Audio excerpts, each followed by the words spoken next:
বিশ্বের কোটি কোটি মুসলমানদের হৃদয়ের কেন্দ্র, যে ঘরকে আল্লাহ তাআলা নিজের ঘর বলেছেন। আজ আমরা জানবো সেই পবিত্র স্থান কাবা শরীফ সম্পর্কে। ওয়েলকাম টু মাই চ্যানেল, স্বপ্নবাস চ্যানেলের পক্ষ থেকে সবাইকে স্বাগত।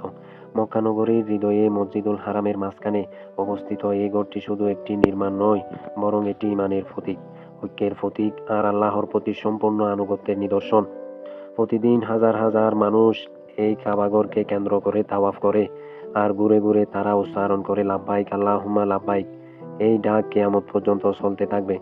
কাবা শরীফ প্রথম নির্মাণ করেছিলেন হযরত ইব্রাহিম আলাইহিসসালাম এবং তার পুত্র ইসমাইল আলাইহিসসালাম। তারা আকাশের দিকে হাত তুলে বলেছিলেন, হে আল্লাহ, এই ঘরটিকে মানুষের জন্য শান্তির কেন্দ্র বানিয়ে দাও। আজও সেই দোয়ার প্রভাব আমরা দেখতে পাই। কাবা শরীফকে যে কালো কাপড় দিয়ে ঘিরে রেখেছে সেটির নাম হচ্ছে কিসাওয়া। বিশেষ কারুকাজ, সোনালী অক্ষরে লেখা আয়াত। প্রতি বছর হজের সময় এটি পরিবর্তন করা হয়। এ যেন শ্রদ্ধা আর ভালোবাসার এক অনন্য নিদর্শন। কাবার পূর্ব কোণে রয়েছে হাজরে আসওয়াদ, যাকে কেন্দ্র করে তাওয়াফ শুরু হয়।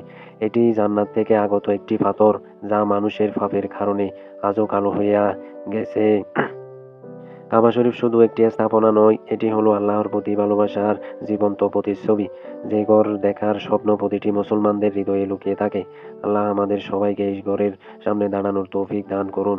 এতক্ষণ সাথে থাকার জন্য সবাইকে ধন্যবাদ। চ্যানেলটি সাবস্ক্রাইব করুন, লাইক করুন, ইসলামের সৌন্দর্য ছড়িয়ে দিন সবার মাঝে।